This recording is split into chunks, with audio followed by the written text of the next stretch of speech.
Off our elected representatives in Washington.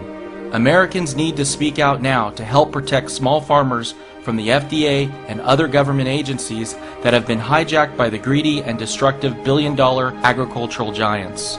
They're putting the people out of business, particularly at a time when people want more organic food.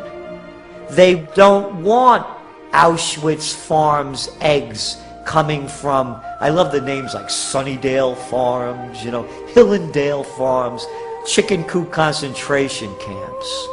People want a higher quality, and they know that they're going to erode the profit base of these large corporations that work on very thin margins.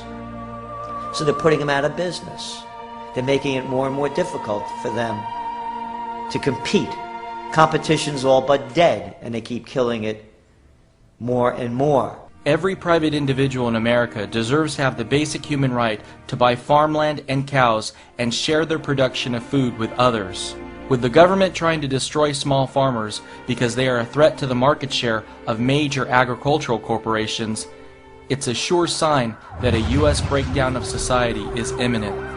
The government claims to be trying to protect our health, but any American with common sense knows that the natural food produced on these small farms is a lot more healthy than the food produced by large corporations that are loaded with artificial preservatives and other unnatural ingredients.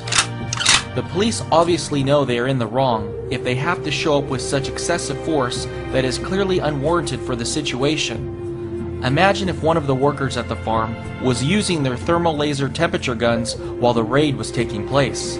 The cops would have most likely shot and killed the worker, knowing full well that no one would hold them accountable for their actions. Illinois Senator Richard Durbin recently introduced a new bill, S-510, the FDA Food Safety Modernization Act. This could be the most dangerous and destructive bill ever introduced in our nation's history. If enacted, it will make it illegal to grow, share, trade, or sell homegrown food. This legislation is so broad that someone with a backyard garden could get fined and have their property seized. It's written so broadly that they can come and shut us down, and it scares the farmers out here. They may decide it's not worth the risk to lose my land. This bill seeks to effectively put all U.S. food and farms under the control of the Department of Homeland Security and the Department of Defense. NIA finds it outrageous for something this unconstitutional to even be considered, but it already has a shocking 17 co-sponsors in the U.S. Senate. Most Americans would be shocked to learn that there is already an executive order that allows the government to take over all food resources and farms during a crisis. NIA believes that all executive orders are unconstitutional because it allows the president to enact a law without approval from Congress. According to the U.S. Constitution, if the president wants to pass new laws during a national emergency, he must call Congress into an emergency session.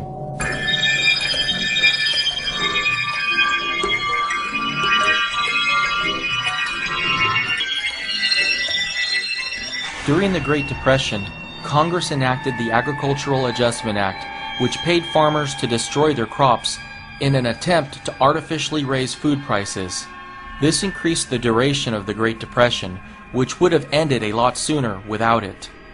Declining food prices due to technological advances should have allowed Americans to maintain their standard of living even with rapidly falling wages. However, the Agricultural Adjustment Act led to millions of Americans overpaying for food and nearly starving to death. In the Great Depression, rabbits saved a lot of people from starving. I mean, you can look it up. And in America, they've always been typically pets. So people, they don't look at them like in Europe, where it's a food source. Right. But like I said, right now they're just pets, and hopefully it never comes down to that because they are cute. The U.S. is currently on the brink of a major food crisis that will lead to millions of Americans starving to death this decade.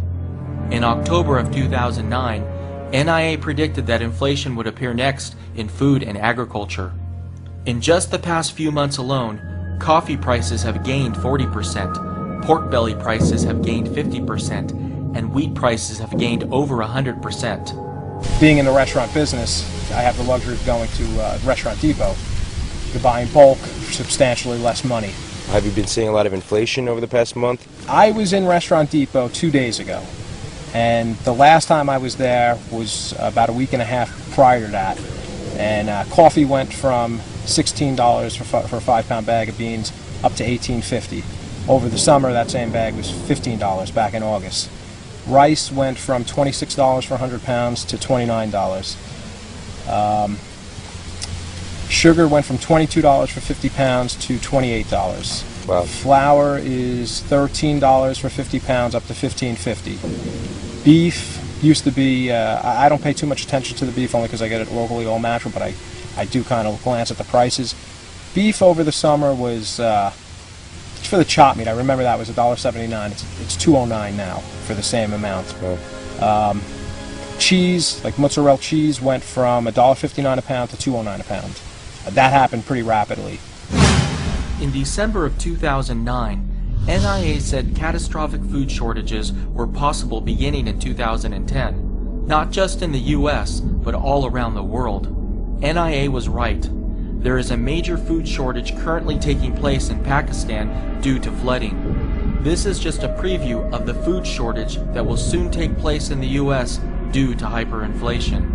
Overwhelmed by desperate survivors, this truck simply cannot ensure aid is delivered to those hit by the devastating floods. This would-be good citizen beats back the people he's trying to help. Without a coordinated effort by the government or aid groups, delivering supplies becomes a piecemeal effort that often falls short of what's needed. The scale of this disaster is overwhelming, and the lack of a centralized effort means that good intentions can go to waste. In these storage bins, you know, I don't know if it looks like a lot of food to you guys or not, but I could break it down and pretty much tell you how much of everything. Yeah, I mean, why don't have. you go through it a little bit? I mean, I'm interested to know. There's different ones with pasta. Like I said, the macaroni I have about 300 pounds. This is salt. I have 150 pounds of salt. You need to dip most foods in water and salt before you put it in a dehydrator. There's 400 pounds. Pasta's great to have, it seems, you know, because you can always have it. It fills you up. The calories, I try. It's not that expensive. I try and go